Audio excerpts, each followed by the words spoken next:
It's time for Bourbon with Friends, the bourbon podcast that never takes itself too seriously. Pull up a chair, grab a glass, and remember, a bourbon with friends can change the world. Here we go.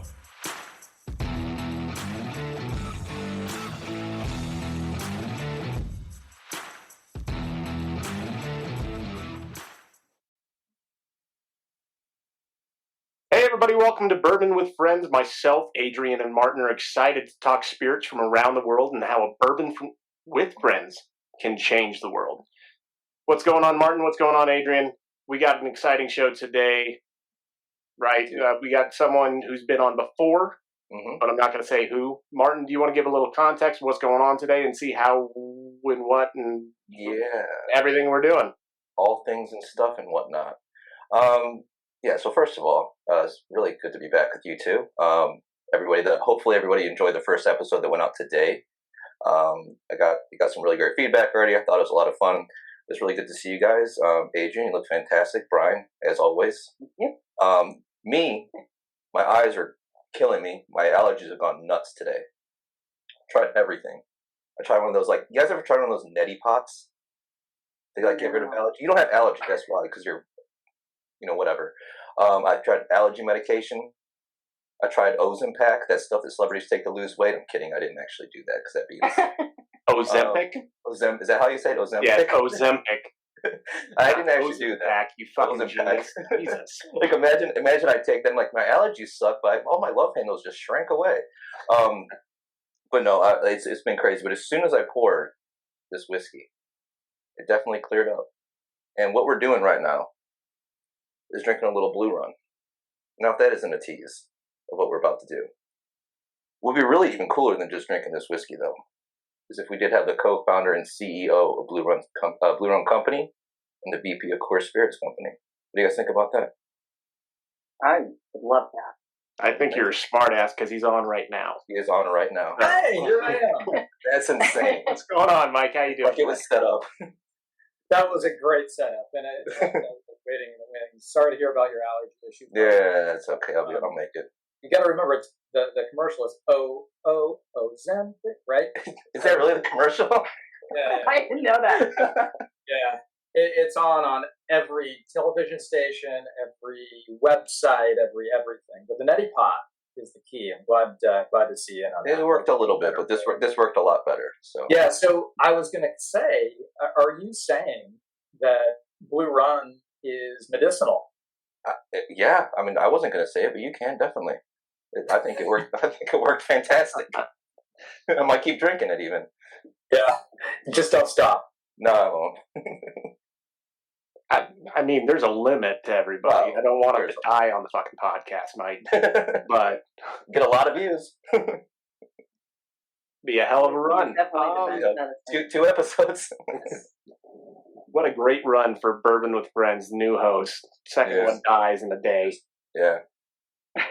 Well, this is kind of fun though, because I was on Bourbon with Friends. I don't know how long ago, you guys can tell me probably, but this is like Saved by the Bell of a new class.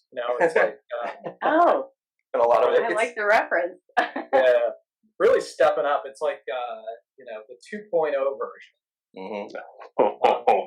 I like the stepping up version. I am going to make fun of the other two for so long just because of this comment now. Yeah, they did a great job, but it's you get new blood, fresh blood, more enthusiasm. This is. I think you said your second that you're recording today. So, I don't know how long a day lasts for you guys, but you probably fit another 5 to 10 podcasts in before it's over. Yeah. We would love to, but I don't think we have the stamina or the ability to, since we all work full-time jobs. And Mike, you know what I do for a living. Adrian. In fact, I do. So I don't think I have a life beyond this now and my job. So it's a little difficult. I live on my desk. One more thing, right? One more thing. Yeah. I'm just trying to be someone like you to run a company for a living and not know where I am half the time in my life. Isn't it just bliss? It's a wonderful time. It's a wonderful time. I know I basically live at my computer. My work stuff is right here. Bourbon with Friends stuff is right here. So I kind of just shift at the end of the day and just start doing whiskey stuff. I mean, there's always a bottle by me. I'm joking. That's a joke. It only came out when I started this podcast. I swear to God. It's not a lie. No, but it is. It's definitely from screen to screen, but it's awesome. I love hanging out with these two. So, yeah. We're doing it. Well, Adrian, do you want to ask any questions of Mike here to get this podcast rolling along and see where we go? To. So could you give us a background on who you are and where you came from? Yeah, I can, Adrian. It's nice to see you. Nice to see you as well. Obviously following your Instagram content for quite a long time, and I get to actually talk to you, which is really, really fun. Oh, let's see about me. How far back do you want to go? How much time do you got? I was going to say, we can, I don't know, start, maybe like after high school. Oh, okay. You go to college, that kind of stuff. Very cute, big head of hair. Let's see, after high school, I attended the University of Washington in Seattle, where I'm from, and majored in economics there. Needed to get a handful of Spanish credits in the mix, so I ended up taking my last quarter of school at the University of Guadalajara, and enjoyed that so much I started traveling down the west coast of Mexico, flipped over to the other side, and then just kept on going and made it all the way to Bolivia and Ecuador. Nice. So you're bilingual still. Yeah, well, as it goes, as the older I get, the less I use it. It starts to fade, which is really, really sad because it's not easy. No, I know un poquito español, but that's it. I don't know a lot. I know enough to get by, I think. Enough to be dangerous. Enough to. Brian is shaking his head. What does that mean? What does that mean? Shut the fuck up, Martin. Is that all it means? A little, right? A little bit, yeah. A little. Okay. Making sure. So, I was trying to figure out what I wanted to do with my life, and I really like sports. And so I ended up volunteering for the 2012 Seattle Olympic Bid Committee. That fell off the rails because the Seattle City Council didn't want, more lanes and more housing and all those things. And so I got a call from somebody saying, hey, you can go to two places. You can go to Lake Placid or Indianapolis. Got jobs for you in both places. Where do you want to go? And I can tell you where I would pick. Why didn't you tell me? And where would you Lake Placid. I would probably pick Lake Placid because I'm from Indiana. That is true. So I chose Lake Placid. And I spent a couple of years running events and raising money for the U.S. Canoe and Kayak team in Lake Placid and around the country. And then I just realized Lake Placid is a really hard place to live when you're in your 20s because everyone's either retired or in elementary school. It seems like there's no in between for people in their 20s. It was, but it's a beautiful place, wonderful people. Great experience. Glad I did it. And I decided to move on. So I made you'll love this, Adrian. So I actually stopped off in all places, Indianapolis, Indiana.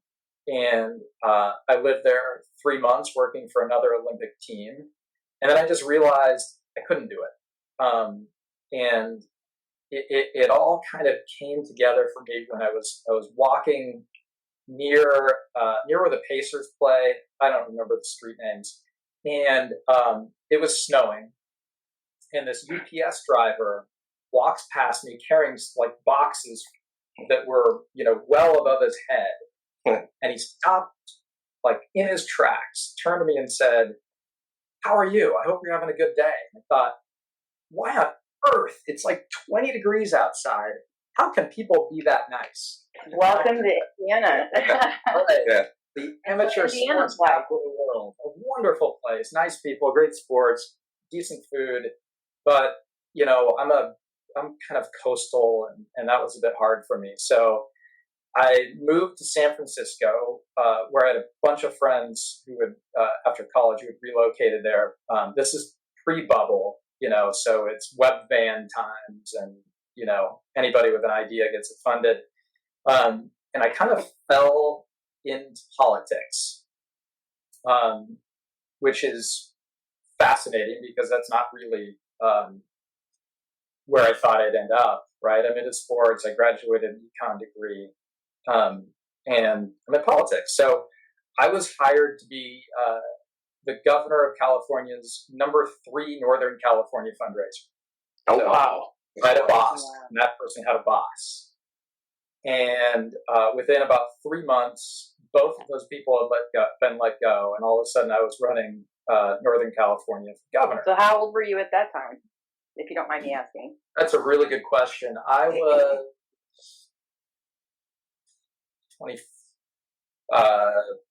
24, maybe. Wow. And that was fascinating. We set all kinds of national fundraising records. You know, it was really where I learned that I could get my ass kicked and keep on going. Because, you know, political fundraising is thankless, right? It's like you're only as good as the last thing you've done. And the last thing you've done is probably not good enough, no matter how good it was. And so I lasted through the re-election, got reelected, and then I went to go work for a lobbying firm, and I did some lobbying for a while. Left that, and then I went to go work for the person who, at the time, had just been elected mayor of San Francisco, and I ran his national fundraising. I needed to raise $1 million in increments of $750. And that was a big, big lift. And anybody who had given in the past couldn't give again. So it's like, just take the field of people who may be interested and narrow it significantly. But that was cool. And in the meantime, I ended up meeting the person who is now my wife. She was in LA, I was in San Francisco, and so that was pretty cool. Yeah, I was waiting for you to get to that part. You get that. I love a good love story. Anyway. Well, it is really fascinating because I ended up randomly at a friend's birthday party. And I saw this girl across the room. That's how it starts, man. Yeah, and I just walked up and I gave her this classic pickup line. I want to hear it. Who are you? I'm using that one this weekend, so thanks. Oh yeah, it's gold. it really works. Say that to me when I walk in the room. I'm going to say that to you. Like, what a move. So anyway, she says her name, and I get this like light bulb over my head because I've been calling her. That she saw. What's that? I saw. That you saw or that she saw? Yeah. I saw. I've been calling her for months, attempting to get one of her clients to write a check, and she wasn't calling me back. Emails, phone calls, and so she says her name, and I say, and she's like, "Well, who are you?" And I said, "Well, I'm Mike Montgomery, and you owe me a phone call." And it was, that line was much better than "Who are you?" Yeah, a little bit. Yeah, like a lot bit. Did you know that at that point? Like when you walked up to her and said that, you had never seen her before, right? That's great. That is. Yeah, I love that. Just, you know, I don't know what you would call it. I couldn't use that line right now because that would be a weird thing to say to somebody out in the wild. I'm like, "Hey, you owe me money." They'd be like, "Why? Why?" It was a phone call, not money. She didn't owe me money. And so, long story short, she said, "Hey, if you want to be together, you need to move." And so I packed up and left and moved to Los Angeles and started a new career. Did a lot of work in outdoor advertising slash billboards, and started a consulting business that did a lot of technology advocacy, public policy work, and the like. Launched a couple businesses. Some of them worked, some of them didn't. But all along, I kept feeling what I like to call this entrepreneurial itch. Like, so, if I can interrupt you real quick, yeah, I want to throw in a couple more questions because you're kind of diving into where I wanted to ask next. So, I obviously tried to get to know more about you before this interview, and I read somewhere that you talked about vision and finding your vision, and I wanted to ask you more about that and how you feel like you would go about finding that, or what inspiration, were there people that inspired you? Did your wife inspire you? Those types of things. Like, help us. I think you were getting ready to get into that, so I wanted to. It's I would say it's fits and starts. It's hard to say, hey, that was my idea, but if it didn't happen appropriately and somebody else did it, it's not my idea. So I had started a company with a friend called Dine and Dash that was attempting to move forward on mobile payments, especially for restaurants. Couldn't get the technology right, didn't work, abandoned that. And another thing that I did was attempted to file a patent for a method of making CBD wine and spirits. So I wasn't really interested in doing that per se, but I noticed there were a lot of different companies that were putting CBD in everything, and I didn't think that there was the right method. And I think that if you think of a bottle of wine, and let's say it's got 100 milligrams of CBD in it, and or 4 glasses, one for each of us. The likelihood is that the first pour for Martin is going to be 100 milligrams, and then Adrian, Brian, and I get 0, just because it doesn't really mix all that well. So attempted to do that, but it's a long and arduous process.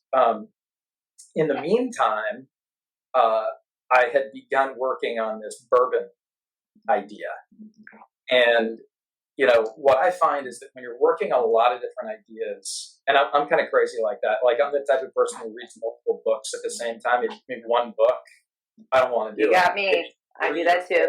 You do that too. Yep. So your nightstand probably looks like mine. It's just stacked with books, and I just kind of exactly like that. Trying to decide what's next. And that's kind of how I feel about entrepreneurialism, is that you have to try a lot of different things. You've got to, it's kind of like the opposite of the adage of, like, the harder you spin your wheels, the less you're going to get out of it. My theory is the harder I spin my wheels, the more likely it is that something good happens. And that's true with fundraising. That's true with the creative process. I would absolutely 100% agree with that. Yeah, I love that. 100%. Yep. So I just kept trying, and some of it relates to having the right partner, which is very, very hard to do. Mm-hmm. Some of it is timing, right? You can have a great idea, but if the world's not ready for it, then it doesn't work, right? Like, I think back on, and maybe this doesn't apply, but I think back on Marjorie Post, right? Marjorie Post discovered this guy named Clarence Birdseye, right? This guy who was freezing vegetables, flash freezing them. Well, he was doing so at a time when people didn't have freezers at home and grocery stores didn't have freezers. And Marjorie Post saw this and said, wait a minute, I think we can do this. Bought the company, started installing freezers in grocery stores. And, one thing led to the other. So everything's timing and luck. And, when those two things come together, it's magic. But, okay, I have another question. So this kind of leads me into another one, all right? So another question I had, the company I currently work for has been through a lot of turmoil in terms of buyouts and things like that. So when I think about the Coors becoming a part of what you have going on, to me, I wanted to know what your feelings were around that. If it was a feeling of accomplishment, or if it was more a feeling, like if it was a bittersweet feeling. How do you, because to me, it would seem like it would be like, this is mine. Yeah. I don't know. Like, let me know I'd love to know how you feel about it. Well, I think all the emotions were really, prevalent, and relevant. I think one of the things that my partners and I have in common is that we don't actually do a great job of celebrating. Right? It's like we just move on. It's like next. Right? Yeah. Like I remember when. It's certainly something to celebrate. I don't want to take away from it at all. It's absolutely something to celebrate. It is, but maybe that's not how we're necessarily wired. We looked at it as like, no matter what happened, right? Like in the early days, we put a release up on Sealbox and sell it in 10 seconds, and we were like, cool, fist bump next, right? Adrian, it's like all the emotions exist. It's like excitement and elation for building something that other entities look at and say, hey, I'd like that. That's pretty cool. The aspect of ownership you mentioned, like, this is my baby. I mean, it's still my baby. I like to say, like, if I like cut my arm, butterflies are going to fly out of it, no matter where I am in life. I love that. Oh, I love that. It's on theme too. I love that. It's just one of those things that we're like, it's hard to just sit back and look at it because it's also new. I mean, we kicked this thing off in October of 2020. This is all new, and so when you look at your baby and you're like, okay, I'm giving it up for adoption or selling it, and selling a baby is something people don't do, or shouldn't do. Right. Don't sell the You shouldn't baby. do that. Don't. Please no. Listen, you guys, let's not do that. if you can take anything away from this podcast, is don't sell a baby. Don't sell a baby. That's what we're trying to say here. Don't sell a baby. But the idea is that at least I can't say we wanted to make sure that our company had the best likelihood of future success. So it's like, I've got a 13-year-old daughter. In a handful of years, 5 years, I have a 13-year-old if everything works out, she's going to go to college, right? Right. And that college is going to add to her education and her social experiences and make her better. And so that was, I think that is the takeaway, is that with this partnership with Molson Coors, we run to become stronger, to become better, to have all the advantages possible to succeed in this, ever-evolving, fractured, competitive marketplace. Yeah. Well, and a butterfly resembles transformation, right? So you would expect it to transform. I don't know where the butterfly comes from or what it stood for, and I kind of wanted to wait for the opportunity to ask for you to tell me the story. Well, so Martin and Brian got matching tattoos in 2019. We weren't going to talk about this, Mike. It's horseshit. I don't like this game. It's on my lower back. We'll just watch this podcast. We'll turn around and show you. No, so the butterfly is it's meant to evoke transformation. And what we were attempting to do was transform bourbon. And because, when you look at anyone's shelf, and I can see Martin's behind him, a lot of the bottles blend in. Unless you're like a true nerd like most of us, the bottles blend in. Wine bottles, they're paper labels, brown script writing, named after a Confederate general, or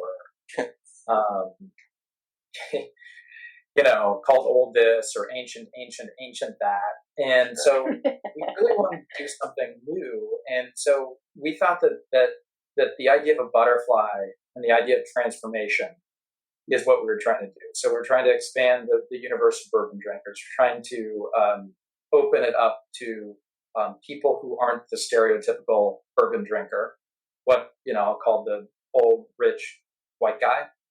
And it's not that we didn't want the old rich white guy to like our bourbon.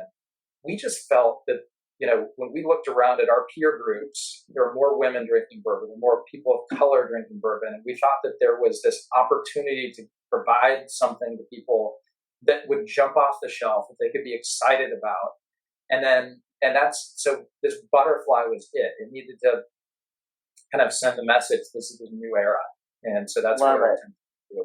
At the same time, it's a really good platform or palette, for expression. Yeah. Colors can be different, finishes can be different.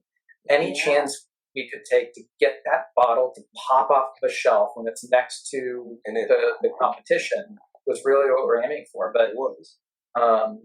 I should pause there because I know, Adrian, you probably have another question before I keep moving on. But even I do, but I feel like I'm hoarding the whole. No, you're good. I do have thoughts. What I really like, Mike, is because it really, and this is something that I do. Like if I walk into a bar or wherever I go into, my eyes are obviously immediately drawn to the whiskey part, and I know what bottles look like, and I know the shapes of them. I know before I sit down what bottle I'm probably going to have a pour of because I've seen the shape, I know what it is, and I know all of us probably have done that at some point. I remember distinctly when I walked into a liquor store going on one of my random hunts, and I saw Blue Run for the first time, and I'm like, that's different because I have a very I don't know what it is, but like the decal, like the butterfly, I love when there's stuff on there like that. There's so many bottles that I'm a big fan of, like Balcones, and Balcones has like the little rubber stamp on there. Like there's just something about that just really draws me to because I'm a bottle nerd, and I just really get drawn to those kind of things. And not even like blowing smoke, but that's one that I was like, wow, that's a good looking bottle right there. And there is something to that. I think subconsciously, even if people aren't totally aware of it and aren't even thinking about that, they are drawn to certain bottle shapes and designs. And design is a big thing. It's very well done. So I just wanted to. So thank you for saying that. I mean, that I guess in a way, mission accomplished with that because in order to get the true aficionados, like the true nerds who know like literally everything about everything. Yeah. To take a second look. That's why we chose, the shape of the bottle that we have. It's totally different, right? It's not something that people typically look at and say, that's a bottle of bourbon, Exactly. And so, just the exploration of the colors. I mean, I think everybody's drinking high rye, and I think Adrian just picked a bottle of golden rye. Yeah. By the way, for the masses, just so people hear this, high rye doesn't mean it's rye. It's actually a high rye bourbon. Exactly. And I think that a lot of people get confused and look at high rye and say, well, I don't like rye. It's like, it's okay. It's bourbon. And anyway, but I love the finish on that butterfly. It's kind of like this oil slick sort of. The iridescent. I know, maybe not everyone can see it, but it is beautiful. I love it. It's very good. And it's funny because it is reminiscent of those matching tattoos that you got in 2019. And I didn't think you were going to use that for the design, and I'm really happy that you did. I mean, we were just copying the one that you got from 2016, so. That's on my ankle. Now I'm gonna have to get a butterfly tattoo now, guys. Catch up, Adrian. I know. Maybe you'll do that this weekend. I never said where this butterfly tattoo was, Adrian. Yeah. So. Okay. It's gonna take me. So as you're bringing people together, getting tattoos, I have one last thing, and maybe we'll talk more about the spirit itself. So you talked about bringing people together, and so more of what I read about you on my search was just how you you wanted to be more with the people and make them your friends and make them your family. Can you talk more about that? Because I really love that about Blue Run. Yeah. So I would say a lot of this isn't my idea. It's stuff that I've borrowed. I grew up in Seattle, and I'm familiar with the way Nordstrom handled customer service. If you bought a pair of tires and didn't like them, you could take them to Nordstrom even though you didn't buy them there, and they'd refund for you. In politics, one of the things that I thought was the most effective was when candidates or elected officials would handwrite notes to donors, thanking them. Right? It was nice to see a so-and-so's house the other day. Thank you for supporting my campaign. It means a lot. And it's just like the art has been lost in this in this era of email and text messages and no phone calls. I feel like no one calls me. Just text Adrian. She will not answer your call. No, but, send you I will answer. video. I love talking on the phone. Oh, okay. So she will. I will answer. That's great. It is. So I just decided to kind of put my own spin on that and try to bring that back. And this was one of the best things I've done, and probably also one of the worst things I've done, because I didn't realize the level of commitment in the beginning. At first, it was like, okay, everybody who buys a bottle online gets a note. And, it was like our first sale was like 1,000 bottles. And I was like, okay, this isn't that bad. It's going to take me a long time. And the hardest part is that I'm a lefty. And so every time I write with the wrong pen, I drag my hand over it and it smudges. And then if you write, if you've written 50 in a day, it's like the whole side of my edge of my hand is like a tattoo. Like a tattoo. And most of the letters are like that too. But what I realized is it gave me the opportunity to try to put two and two together with the people I knew on Instagram versus who they really are, with their real names in real life, and get to know them. So, my theory is that you take somebody from a customer and you turn them into a friend by connecting with them. And the more you hang out, the more you talk, the more you get to know each other, they're family, right? And so I don't know a lot of brands out there who view customers as anything other than, an ATM, right? This isn't essentially that, a customer, right? It's just like you share a transaction, you got what I needed, I got what you needed, and we're done, right? Right. Very much what it is. And, I know Brian probably spends a lot of time thinking about customer acquisition cost and whatnot.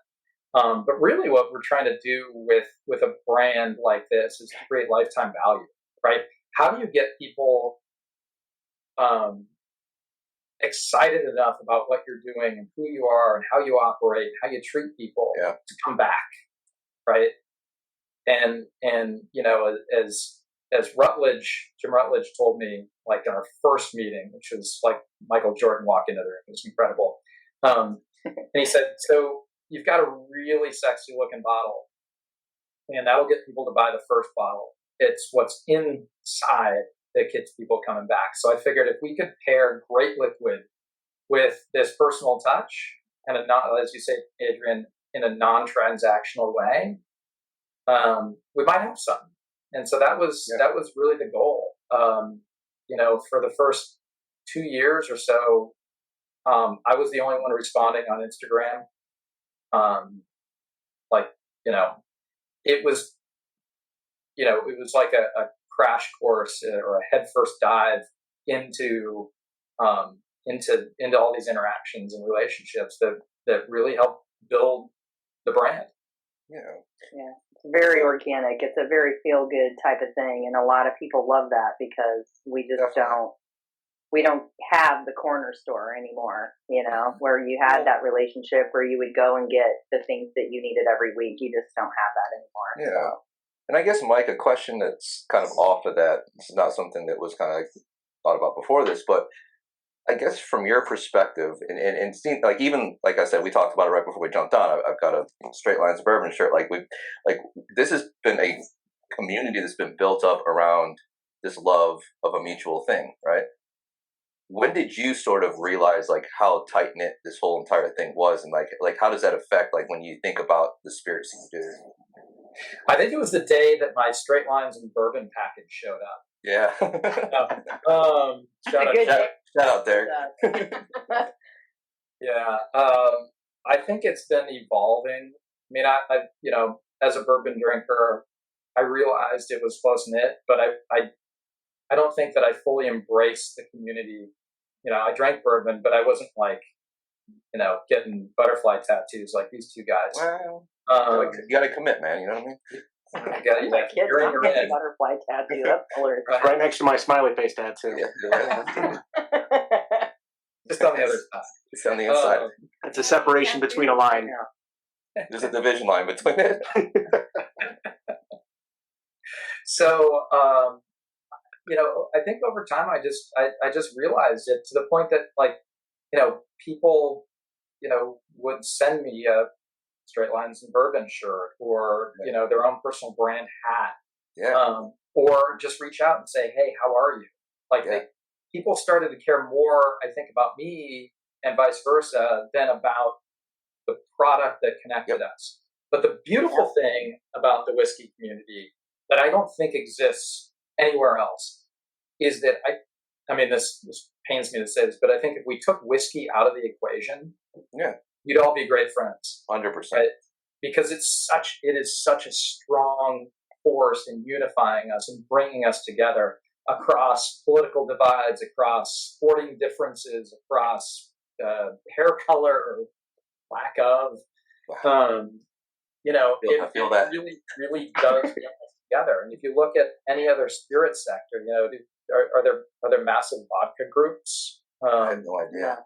I kind of want to know now if there is, because that'd be hilarious. Are there rum or tequila groups? I think maybe, but not to this extent. Not to this extent. No. We're very, very unique in that regard. And so I think it's just, I'm still learning as I go. I mean, I've made friends who are going to last a lifetime, no matter what I do in life or where I end up. And, and that's really cool.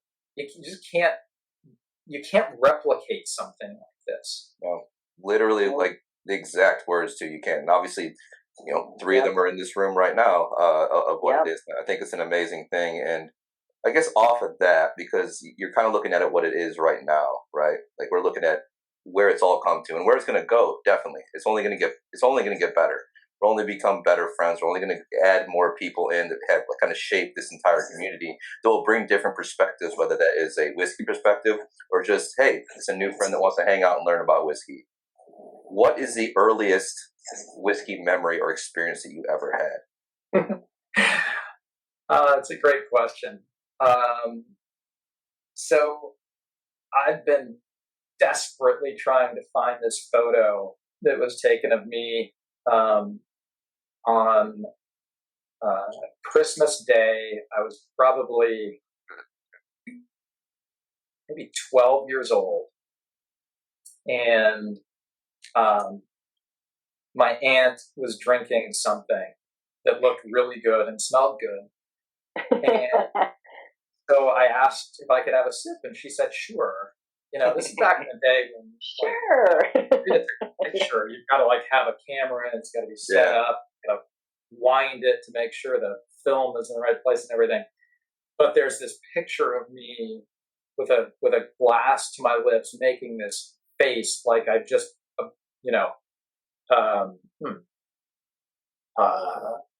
just had the worst experience of my life. Right? Like you just drank gasoline for the first time.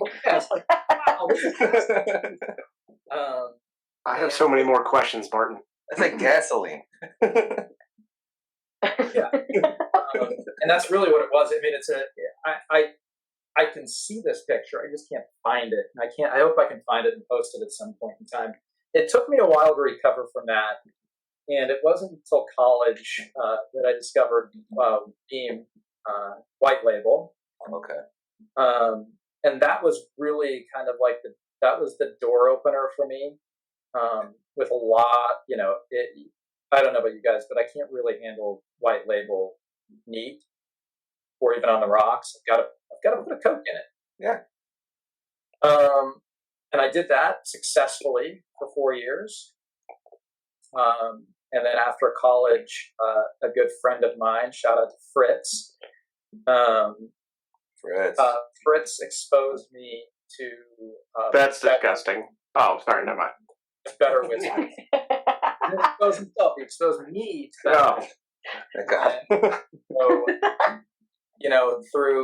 through his kindness, I got to experience a wide variety of whiskeys, and that was like,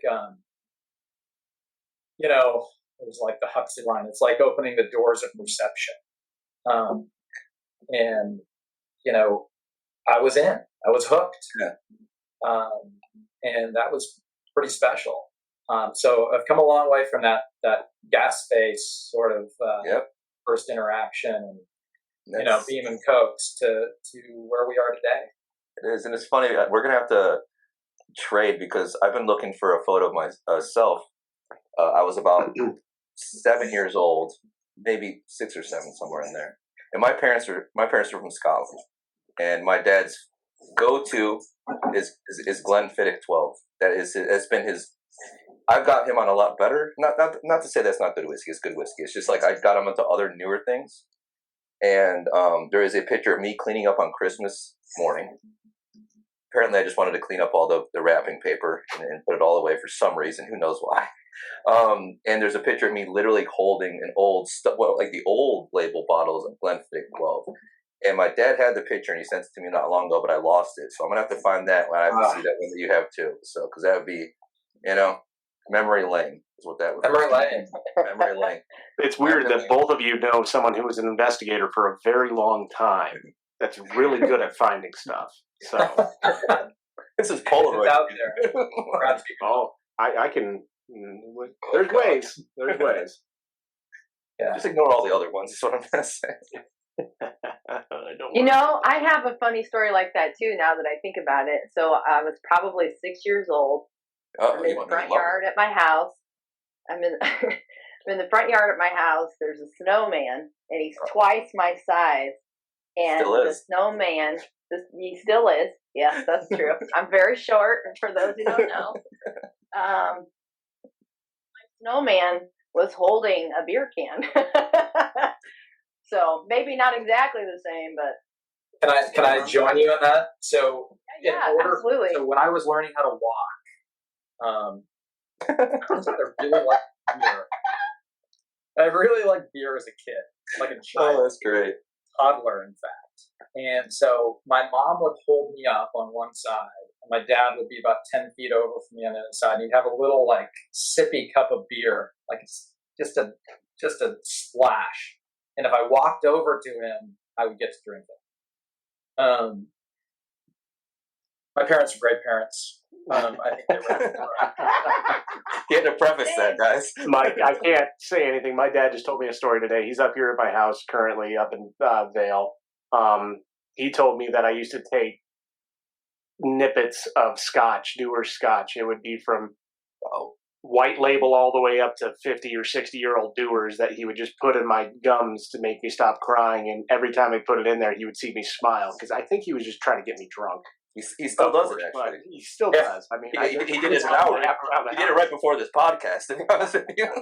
Yeah, it's funny. When I hopped on the podcast, Brian was actually still swaddled. He was, yeah. He was like rocking. Yeah. I mean, the sad thing is I'm bigger than my dad, so that'd be terrifying. Well, that's a great way to actually take care of teething issues. I don't think I could have handled the Dewar's. I still probably can't.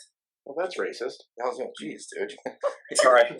There's a Dewar's on here right now.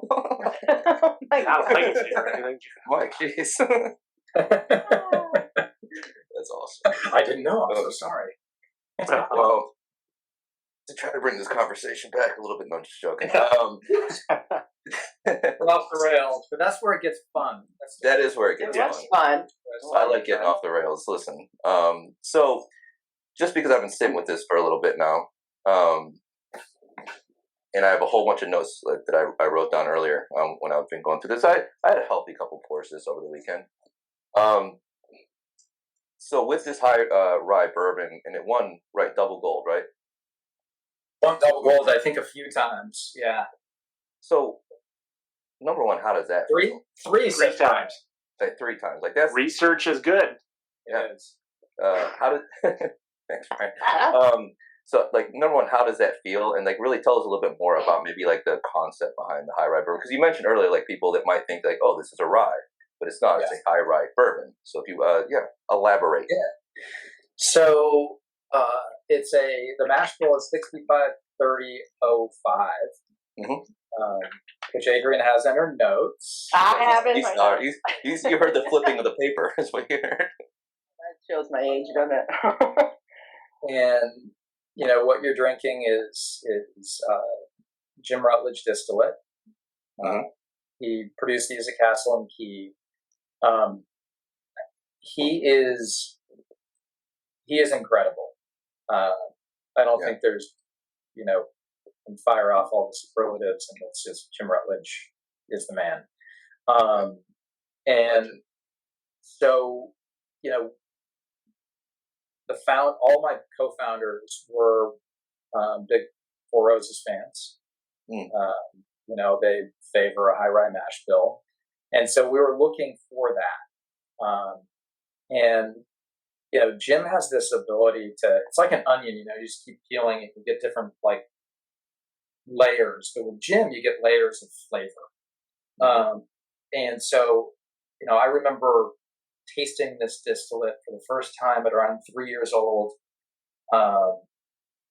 in Louisville. And it was like, I just broke into this like Cheshire grin, because, at 3 years old, it shouldn't give me that sort of like joy, that it did. Who? Well, there can still be some heavy ethanol, and it can still be a little harsh from time to time. But all the rough edges were gone for me.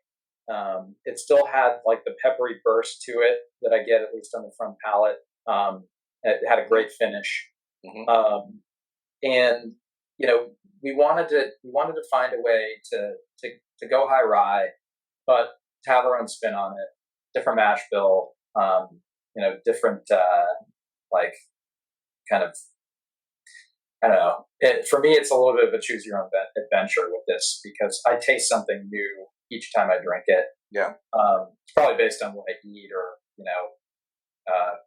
if I brush my teeth 5 minutes before. But for people who actually know what they're talking about, like the three of you, I wonder if you get that too. Because we were just talking about that.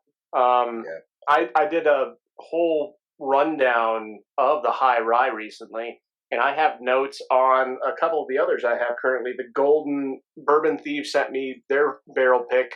I have that, and then the Reflection you sent me a while ago, when we first started talking. I have notes on each one of them, and I continue to add on to those notes and change those notes, or just mix them up depending on the time of day. So I do tastings normally in the morning, and to get all my notes, so I know I have a clean palate, and I wait 30 to 40 minutes after I brush my teeth. Yeah, and what I'll usually do is go through and give like what I refer to as kind of like through line notes of like, this is like normally what you'd get from something like from a high rye, right? To me, I get a lot of dill on the nose, like just that like pops out to me, and I love that. That's actually one of my favorite notes, and I find that a lot with Indiana ryes and bourbons as well. But there was one note that I've literally never experienced on any other whiskey, which is my favorite kind of thing to find, is when I find something like, I haven't had that before, and that's cake batter. Literally never had. Literally, I was worried. I thought you were going to say something. No, it's great. Like, it's such a great, interesting note that like I don't think No, rat poison. No, but it's just, but no, it's like never mind. It tastes like regret tattoos. But it's you don't regret it. Don't even start. But no, it's Mike. it's if you pay me enough, I will get that tattoo right next to the. Oh, I will. Oh, don't tempt me with a good time, Brian. Never mind. I'm telling you, it's not going to be a good time. I will do it. Listen, Adrian and I are hanging out this weekend, and we're going to be drinking a little bit. We're heading out. We're heading out to a distillery out here in Indiana and hanging out. For the first time, I get to meet this awesome person. Yeah, it might happen this weekend. I'm not gonna lie. It might. It could. I'll send you a picture if it does. Don't look at me. You have to pay me to do it. We'll do a live. We'll do a live from the tattoo space. Oh, that's a great idea. I am getting a lower back tattoo this weekend, guys. Definitely. Where I'm gonna put it wherever I want if I get a butterfly tattoo. Forehead. Yeah. Yeah, you can. I'm gonna be forced into something.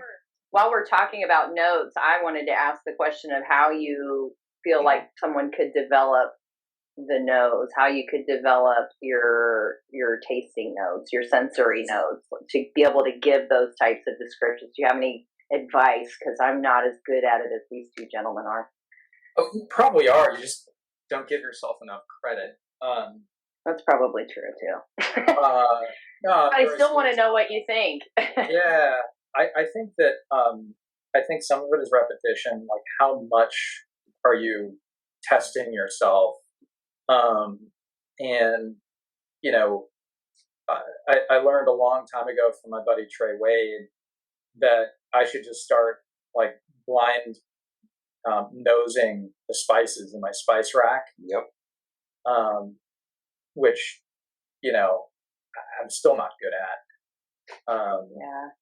But, you know, I've not done that a whole lot. The blind tasting, I did that a couple weeks ago with a friend for a little bit of a friendly competition, and I really enjoyed it. And I thought, why haven't I been doing this? You know, it's really fun to do, and you'll surprise yourself because you think, I hate this, but it turns out like, well, you really actually did like that. But in terms of tasting notes, you know, I think that the key for me is to try to connect it to something from my past.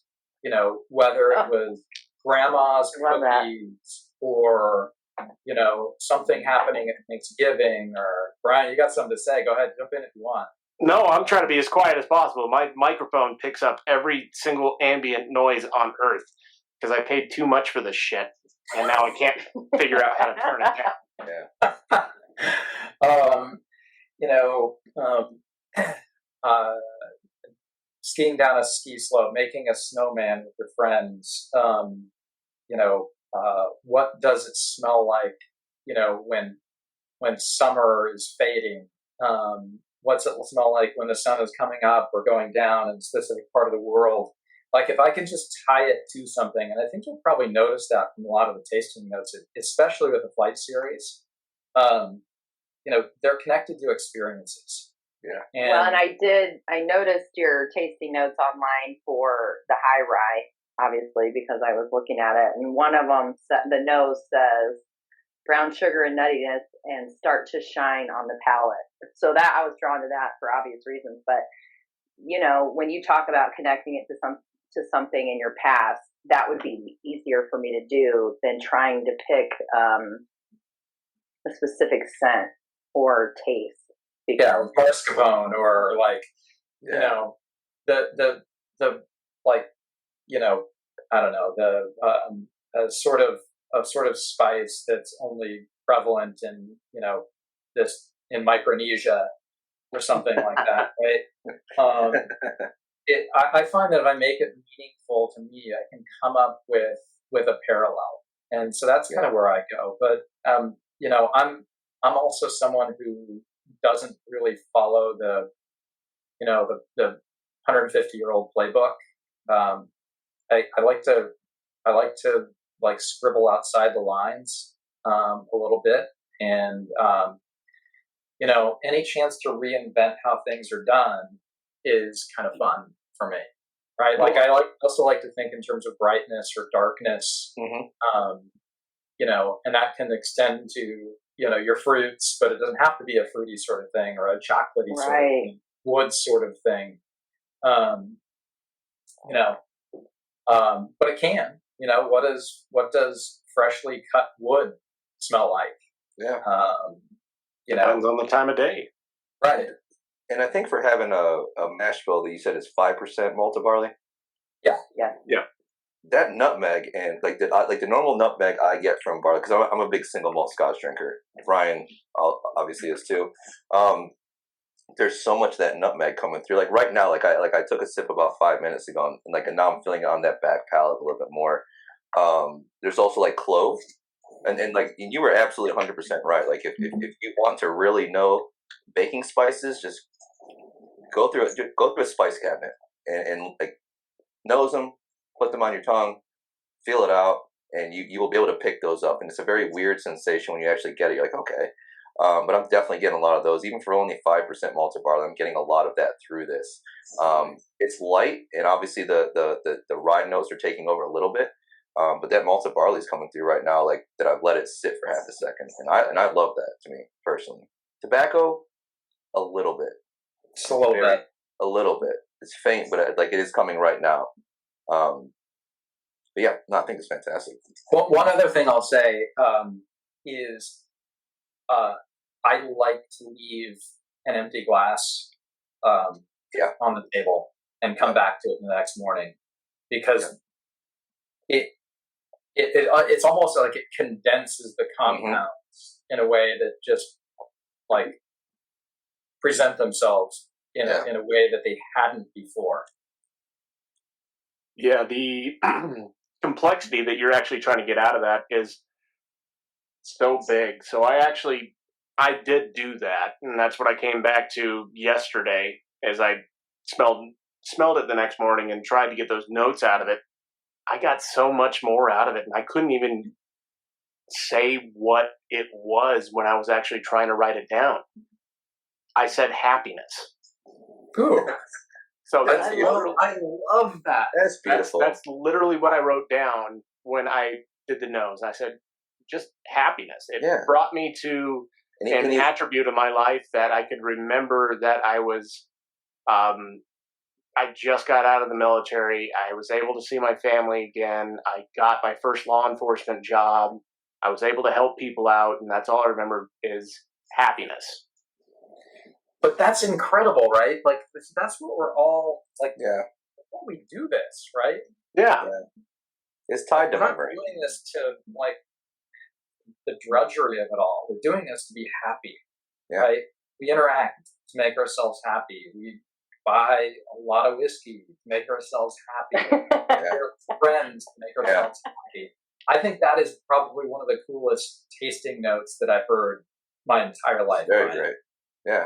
Well, I appreciate it. Yeah, I mean, it's something that I try to work off of, and nothing's ever same to me. I always keep a glass for the next day. I always try to smell it to get new notes to see how it goes. And I mean, I do the same thing you do for a living, just at a lesser scale currently. But the attributes of those notes are fulfilling. They're incumbent. I haven't had a whiskey in a very long time do something that brought just happiness, just that joy right there. So it was awesome to see. That is really cool. I had nothing to do with that. That was all magic of Jim Rutledge. It is all the magic of Jim Rutledge. Well, you can't say it was just you, right? Or just Jim Rutledge. It was, I can probably state it was your entire team. It's the attributes you guys bring. It's Trey and how he does the sales in your company. It's yourself who runs the company and tries to push around the product in the right way with the right people and giving that joy with those notes to some of our mutual friends out there to bring that happiness out. And then it's Jim coming back in the back end showing that this product is here and I'm creating it because it brings me joy, because it's the right attribute. So it's all that love and family together that you've always talked about coming to one fruition and just being in the right direction. That's the goal. And right, if you're directionally right or close enough, I think that's really good. I don't personally think we've put out any clunker releases. For me, they've all been good, and the next release is always the one I'm most excited about because I've built up this I don't know, I've romanticized the next release,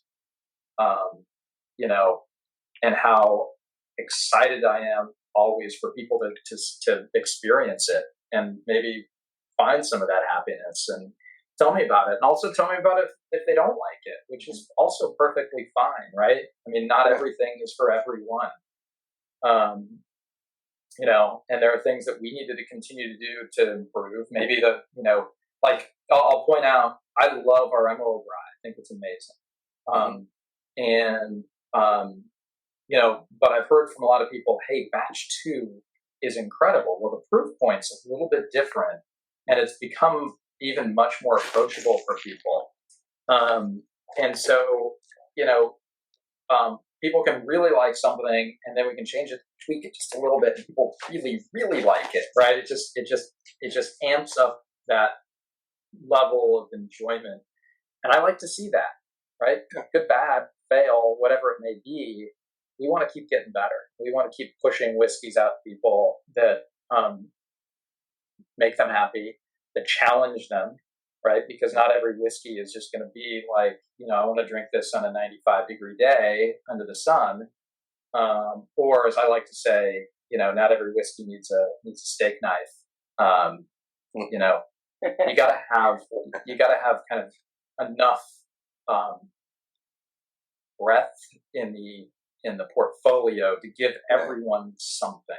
I really hope you copywrote that, because if not, I'm stealing the shit out of it. Exactly. Listen, take it, man. It's not. You gotta be careful around it.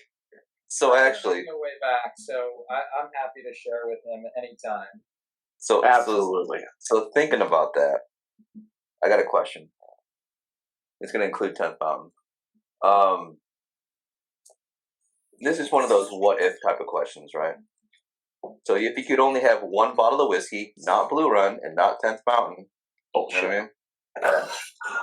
Yeah. You saw the collective face of air right This there. is almost worse. This is almost a worse question, right, than asking somebody what their favorite is, right? This is, but you do in the back of your head, and it's to take away anything else from it. If you could only have one bottle of whiskey, besides Blue Run and 10th Mountain, what would it be and why? Brian, you going first? God, You want to play rock, paper, scissors? I mean, we could do rock, paper, scissors, but I guarantee you I'm just going to lose on purpose. Yeah. All right. So I'll go first. Then I'll go right. Yeah. And I presume that means I can't include any of the Coors Spirits Company portfolio either. Correct. Outside of the company. I'm gonna throw. I'll throw this out there. I've really been enjoying the Pursuit United Rye lately, and I think that rye in particular is it has a lot of depth. I think that Ryan Cecil is a great blender, and he took great ingredients and then he elevated them through blending. And so, Pursuit United Rye. Okay, I like that. It's a good answer. And I can't say that now. This is bullshit. Yeah. Sorry. He just goes 10th Mountain. Well, he's blending. You want me to take a turn? No. Yeah, no, I'm not saying that. I'm actually World of Whiskey Company or Society, right, does a phenomenal blend on some of their attributes of whiskeys, right? I have fallen in love with their 6-year Doc Holiday, which is 115.8 proof. It's absolutely phenomenal. I have everything from their 6-year all the way up to their 12-year so far because I've been whoring it out and trying to find every dealer on earth to get them all after I tried the 8-year. But the 6-year gives a phenomenal blend. It's absolutely amazing for it. It's a straight bourbon. And they did a phenomenal job. Is that the one that you had on a live that you popped open that first time? Because you were loving that. Yes, that was one of the ones I popped open on a live. It was the notes on it were just undescribable. It didn't bring me happiness like Blue Run did, but it gave me fulfillment, and I was drunk in 2 seconds. Something to be said for that, Brian. I thought you were going to say Blue Mountain or 10th Run was your favorite. I was trying to figure out how to combine the two, but then I figured Coors would sue me for trying to do that. Crossover. Adrian, what about you? Let's ask this question to the room. So I don't feel like I've tried a whole lot of whiskey. I don't want to answer this at all, but I will. As of to date, everything that I've tried that I have probably would definitely go back to is the Sagamore Spirits Rye, and it's a double oak. So that's probably my most favorite. It's interesting. We got 2 ryes out of this as well so far. Martin, I don't think you answered the question. I already know. He's not going to get away with it. Shut up, Martin. I'm going to mute you for this entire section right here because everybody knows what it's going to be. No, it's not going to be what you think. Really? I promise you. I know what you think. It starts with a D, and it's not what it is. All right. It is. So if I had to, my desert island whiskey has always been and always will be the Edgedour 12-year Caledonia. Which is a Highland whiskey out of Pitlochry.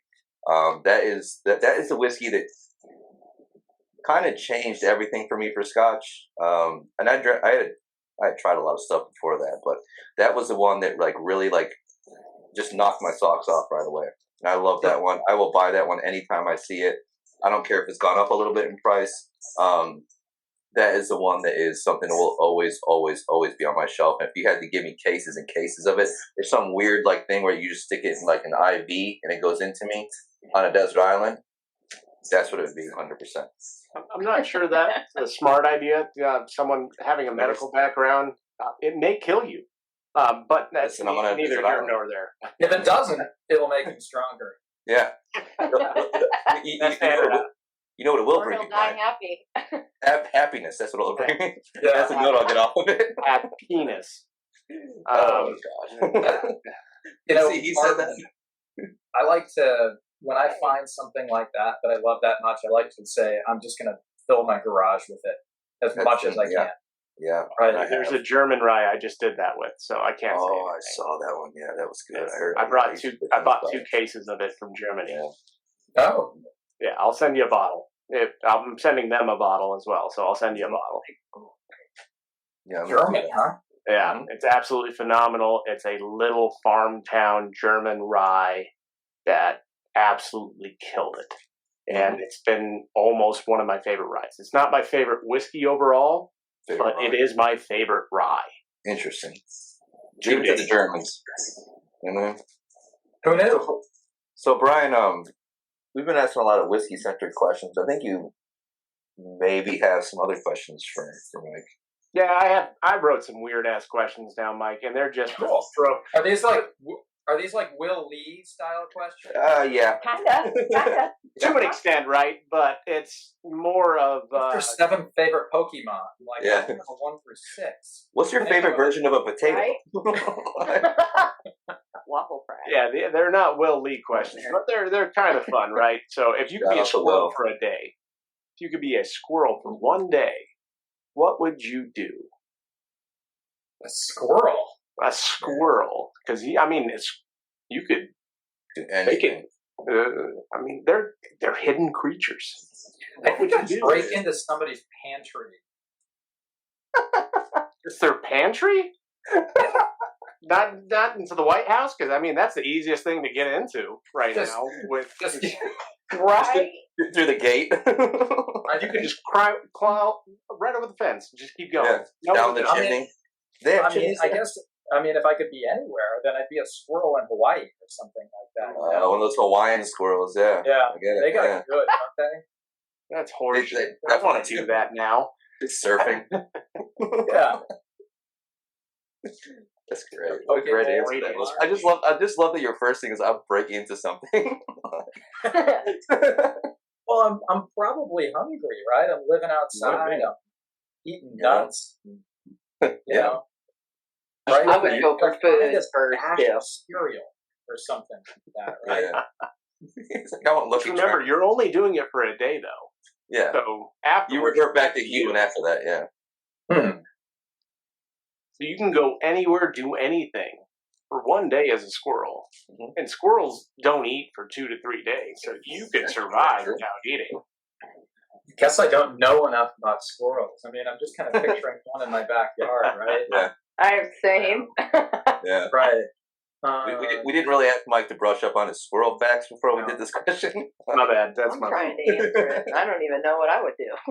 Yeah. I don't know, LSD or something. Jesus Christ. Well, everybody's going to die. That's going to be a different squirrel. That's a squirrel on acid, baby. All right, here's the dumbest question I've ever written down in my entire life. Dumber than the last one, Brian? Oh yeah. Yeah.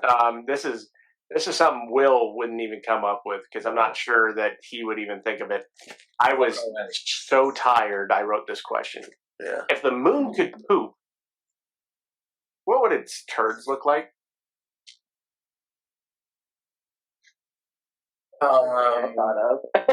Moon rocks. Yeah, but what do they look like? That's so good. An answer. Moonlets. Moonlets? Aren't moon rocks really porous looking rocks? He's like a smaller moon. Yeah, they just poop smaller moons. Just smaller moons. Just half like, Circular. They just come out perfect. Yeah, and if they've been taking probiotics, it's like a crescent moon because it's just like a should little explode healthy. or not? I don't know. Isn't the moon made of cheese? Yeah, that's what I was told as a kid. That was my first thought. I bet it looks like cheese. Yeah. Does it taste like cheese though? No, it doesn't. I've had moon dust. No. Somebody else is going to have to figure that out. I only drink whiskey. I don't eat cheese. Because of the man over my right shoulder here, my grandfather, I've been able to feel and play around with moon dust and moon rocks. He was the inventor of the Titan rocket and the Titan missile. That's no small feat. No, trust me, I'm retarded in my family compared to the rest of them. And he asked that question. An engineer. He was an electrical engineer and a rocket scientist. My father, who was one of the directors for Lockheed Martin, was a rocket scientist and speaks 17 languages for a living.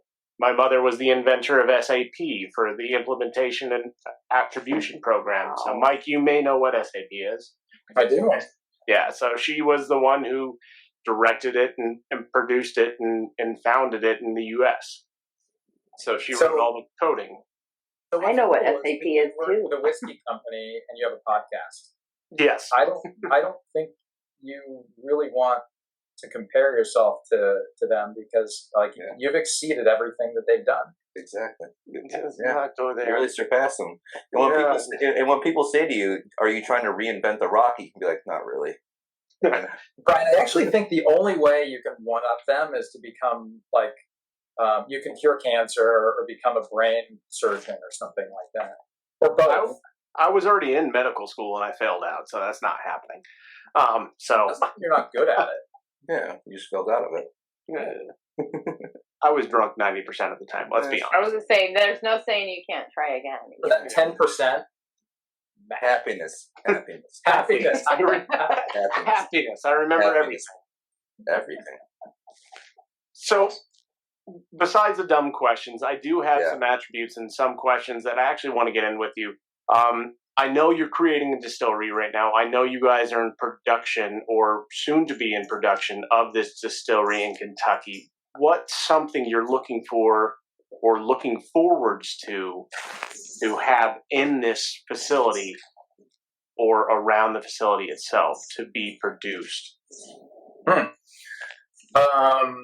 Well, the thing I'm most interested in having in the distillery are people. Yes. Right. And we brought up our good friend Derek Weaver earlier, but Derek and Megan, with Whiskey and Workouts, are saying that they're going to camp out. I've already rented it's not. It's not on the sidewalk. I've rented a 50 or a 48-foot Class A RV that we're all going to be in. Well, that's a step up. Yeah, so it's already rented. I'm just waiting for you to give us a date where I can drive it down there. Got it. Well, I wish I could give you a date. There's still plenty of due diligence occurring. Got to make sure there aren't any endangered butterflies. That's fair. Right? Yeah. But what am I looking forward to? So one of the things that we had talked about was a podcasting studio. So people would come to us and do this live and in person. I think that would be really cool.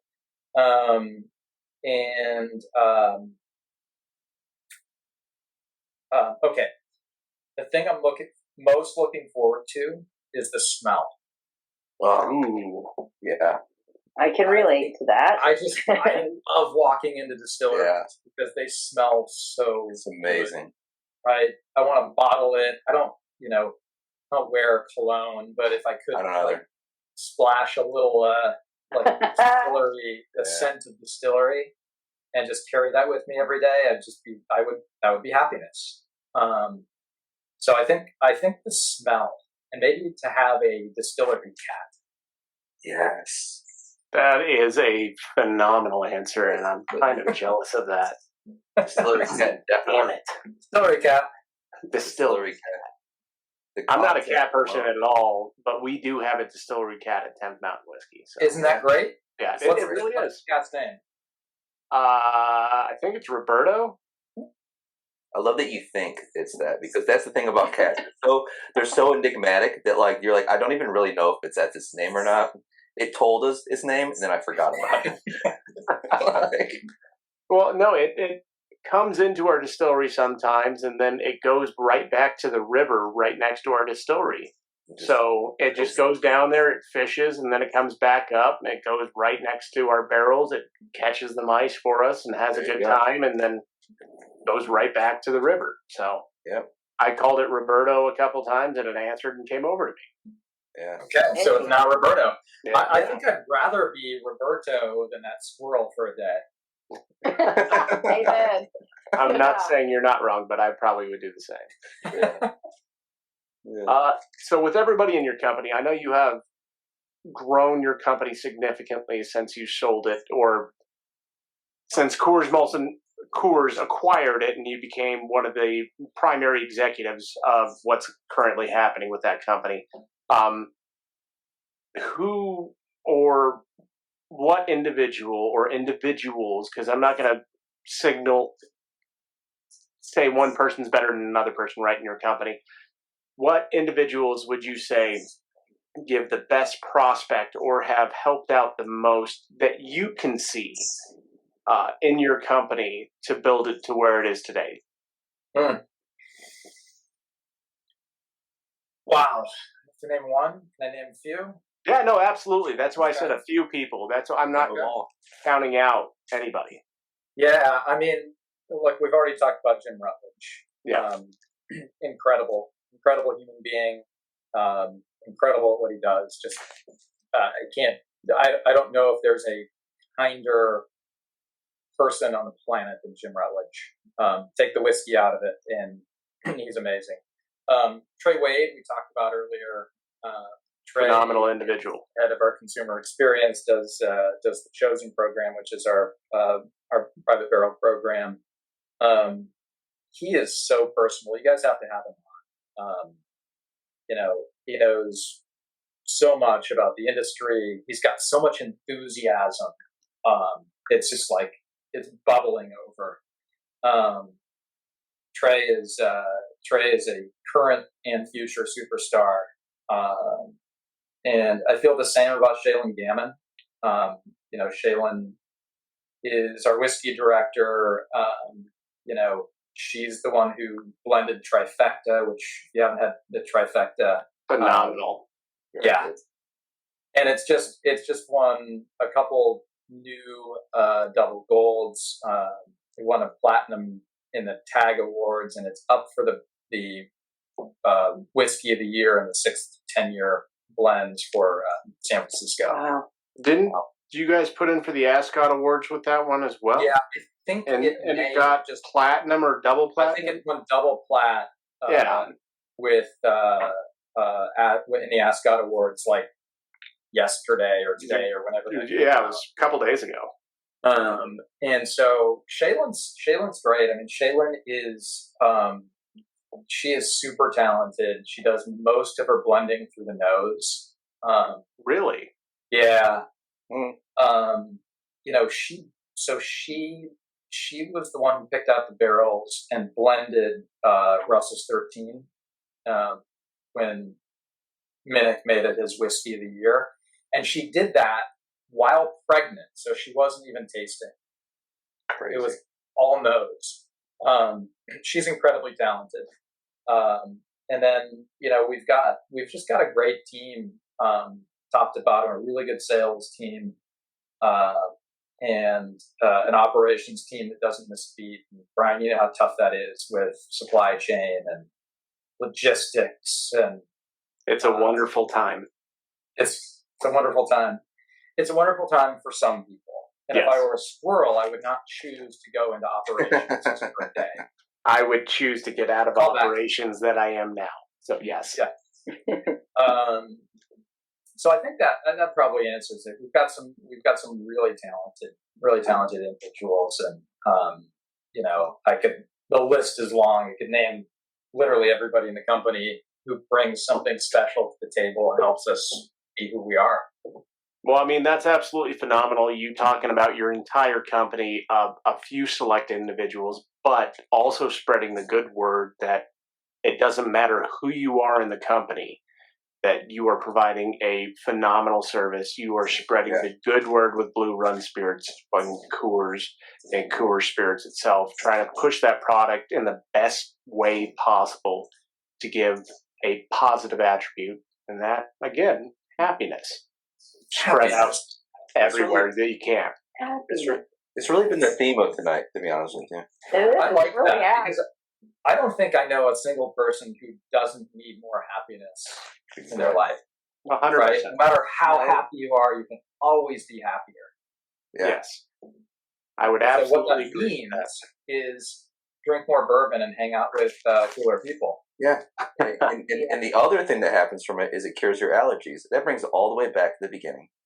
I'm gonna and that is the best callback yet. But I'm gonna have to start drinking some bourbon soon because my allergies are killing me today too. Oh yeah, the San. Well, is it some bourbon or is it some American single malt?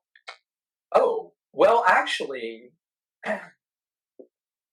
So I will say, I'm going to state this publicly. I really, really enjoy the 10th Mountain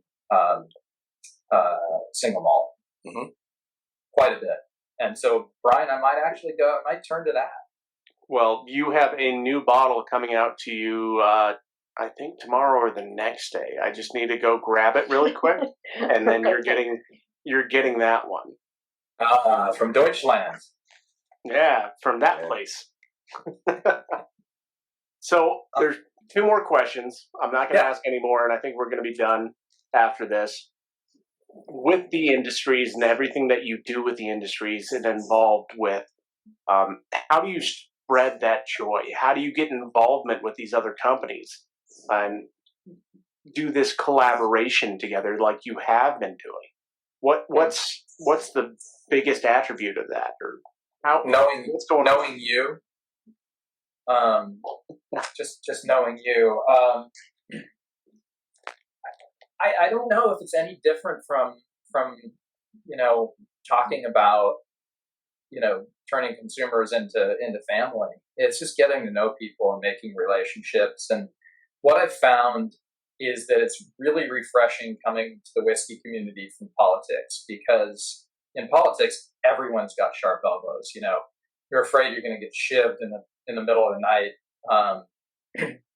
And in whiskey, it's very different, right? Like if I run out of, it's like I like to liken it to growing up in a neighborhood in the 80s.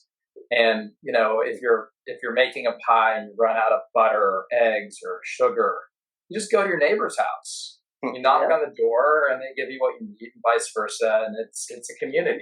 And that's what we have here, is we just have people who really want to get to know each other and help each other. Brian's got a brand. I don't know if it necessarily competes with what we do, but every brand is competitive with what anybody else does. But we don't look at it that way. We look at it as like a rising tide, right?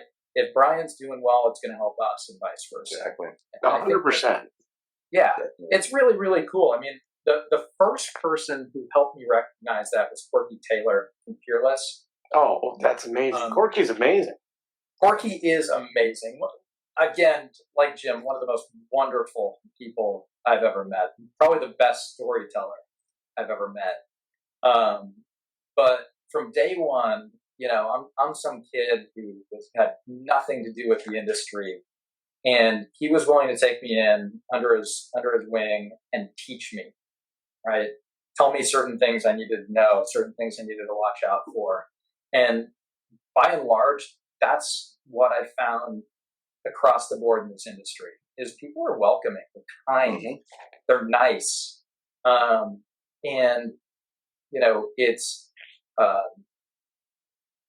It's not like there's just going to be one winner. This isn't the Super Bowl here. We can all win, and we can all do so together. And I think that's the great separator in this industry. Yeah, strength and fellowship. Well, that makes my answer feel retarded, and thank you for that. You can't say that. Well, I'm saying that out of love, because you provide some of the most best context out there in the industry so far.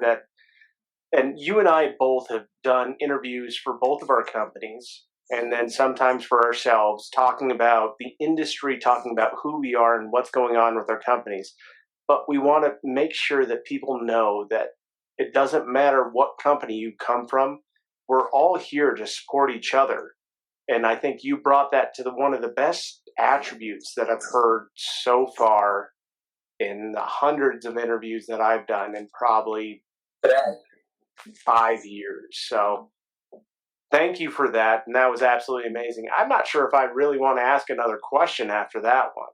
Yeah, I think that really just kind of... Yeah, that put the nail on the head. Just landed the plane. You really did, Mike. You landed the plane in the best position as possible. You made everybody clap, and it was the most exciting time, I believe, for Adrian, myself, and Martin. It just gave us the best time in the world, and hopefully it gives these viewers a different attribute and different perspective from you than the last interview that happened with Paul and Connor. So I want to thank you from Bourbon with Friends. I know probably Adrian and Martin want to do the same thing. So thank you so much, Mike. Hopefully we can have you on again. Hopefully we can see you in Colorado, not Indiana. That place. Yeah, okay, hold on. Yeah, no, I'm just saying, there's not time for that. But hold on, that's wild. But Coors Molson's out in Colorado. I can't say much. Okay. I'll go anywhere. I'll do anything. I want to see everybody. There we go. This has been a lot of fun, and this is good. The name of your podcast resonates, right? This is what we're doing. Absolutely. This is Bourbon with Friends, and this is how it should be. This is what makes it, again, so special. It does. We're together. Yeah. We're talking. We could be talking about anything. It's just squirrels. Yeah. It's whiskey from around the world, and you have actually brought probably one of the best interviews that we've had so far. What the fuck did I just do a thumbs up when my hands That are was really cool, though. That was cool, man. And the thing is, the viewers, like the people listening on the audio only, will not have any clue what the hell just happened. I don't even know what happened. My hands are at my side. Can you do that on here? Apparently you can. I didn't know that. Well, that's got to change. Do it. That's insane. It's funny. It doesn't work for anyone else other than Brian. Yeah. And if it's 2, it's fireworks. Wow. Do that. Holy Show 'em shit! all of them.